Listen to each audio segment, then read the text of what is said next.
సనాతన ధర్మం అంటే ఇష్టం. భారతీయత అంటే ఇష్టం. ఒక పక్క ఏంటంటే మన సంస్కృతి మీద జరిగిన వరుస దాడులంటే ఒక ఆవేదన, ఆవేశం. ఎప్పుడో ఒక సమయంలో మనం మళ్ళీ మన పునాదుల్ని మనం బలపరుచుకోవాలి అన్న ఒక ఆశ.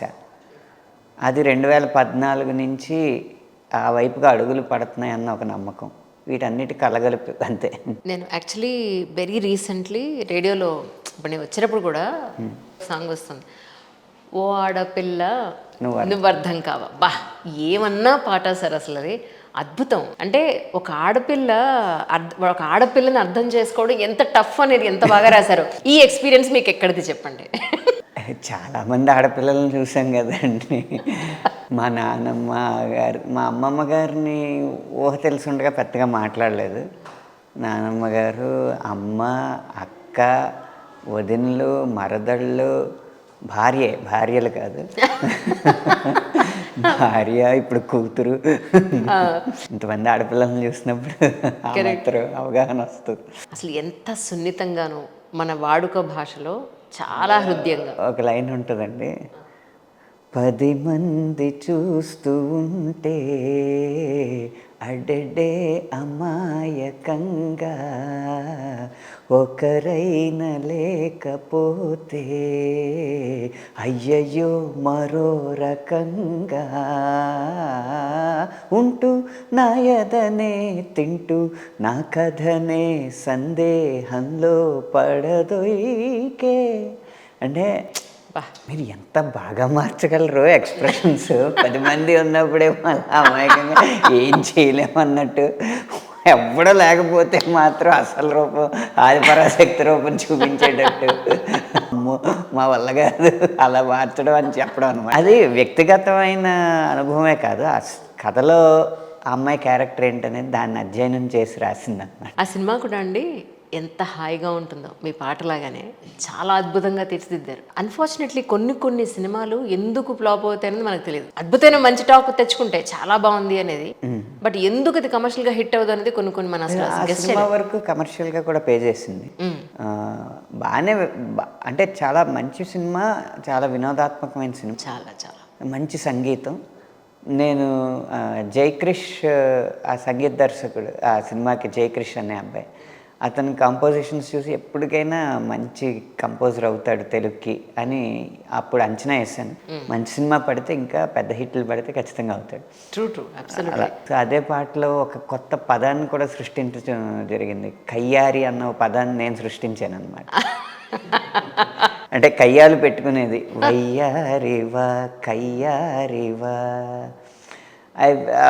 సింగారివా సింగాణివా. సింగాణి అంటే ధనుస్సు అనమాట. అచ్చ తెలుగు పదం అది.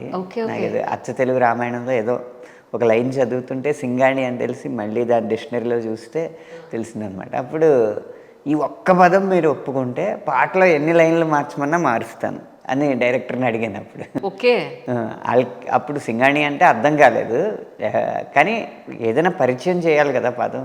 ఎగ్జాక్ట్లీ. పాటలో 100 పదాలు ఉంటాయి, ఒక్కటి కొత్త పదం రాస్తే ఏముంది అని చెప్పి ఆ ఒక్క పదం ఒప్పుకుంటే ఎన్ని లైన్లైనా మారుస్తానంటే, అలాగే చర్చలు జరిగి రకరకాల లైన్లు మార్చమని అన్నీ జరిగినాయి. ఈ ఒక్కటి మార్చినని మాత్రం గట్టికొచ్చాను, ఒప్పేసుకున్నాను. కానీ ఏ పాట రాసినా ఒక కొత్తదనాన్ని, ఒక కొత్త వర్డ్ని ఖచ్చితంగా మీరు అందరూ ఇన్కల్కేట్ చేస్తారు, ప్రయత్నిస్తారు. అవును. ఏం బుక్స్ చదువుతారు సార్ మీరు? చాలా ర్యాండమ్ అండి.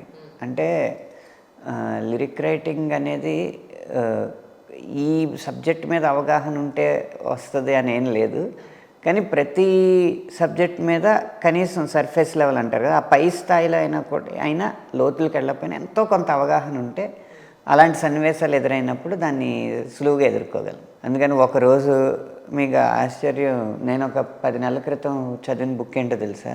Day to day economics. ఒక ఐఎంఎం స్టూడెంట్ ఒక ఆయన రాశారు, ఐఎంఎం ప్రొఫెసర్. అంటే సంబంధం లేదు, కానీ అలా ఒక అవగాహన అనమాట. ఇంతకుముందు సత్యార్థ ప్రకాశ్ అన్న మహర్షి దయానంద సరస్వతి బుక్ చదివాను. ఇప్పుడు జై భవానీ జై శివాజీ అని శివాజీ గారి చరిత్ర చదువుతున్నాను. అలా చాలా ర్యాండమ్గా ఉంటాయి. కానీ ఒక పుస్తకాన్ని చదివినప్పుడు ఇది ఎంతవరకు నిజం, ఇది కూడా మనుషులు రాసిందే కదా, రాసినవాడు నిజాయితీగా రాసుంటాడా అనేది ఎప్పుడన్నా థాట్ ప్రాసెస్ వచ్చిందా సార్? పుస్తకం చదివినప్పుడు మాత్రం ఆ రచయితే నేనా అన్నట్టుగా చదువుతాను. అంటే అతని ఆత్మలోకి వెళ్ళి చదువుతాను. అందుకు చాలా పరిశోధనాత్మకంగానే ఉంటుందండి. ఇప్పుడు రామాయణం చదివామనుకోండి, ఒక కథగా చదువుతాం, లేకపోతే రాముడు సీతను తెచ్చుకున్నాడని చూస్తాం. అసలు రామాయణంలో కొన్ని సైంటిఫిక్ విషయాలు ఉంటే ఏంటి అనేది చూస్తే మీకు ఎగ్జాంపుల్, వానరులంతా దక్షిణ సముద్రం వైపు వెళ్తారు. దక్షిణ సముద్రం వైపు వెళ్ళి ఇక్కడ సముద్రం వచ్చేసింది, కష్టం, పాపం ఆ జటాయు ఒక్కడే ఆఖరిగా చూసింది, సీతమ్మ వారి కోసం జటాయు ప్రాణాలు అర్పించాడు, మనం కూడా ఇంకా సీతమ్మ వారిని తెచ్చేవలేనప్పుడు ఇంకా బతకడం ఎందుకు, అందరం ఇదే సముద్రంలో చచ్చిపోదాం అని వానరులు అనుకుంటే, ఎవడరా నా సోదరుడు జటాయు మాట ఎత్తింది ఇక్కడ అని పైనుంచి వాయిస్ వినిపిస్తుంది. సంపాతి ఒక పక్షి, జటాయు అన్న, ఆ జటాయు అన్న సంపాతి ద్వారానే సీతమ్మని రావణాసురుడు ఈ సముద్రం దాటి ఎత్తుకెళ్ళాడని తెలుస్తుంది.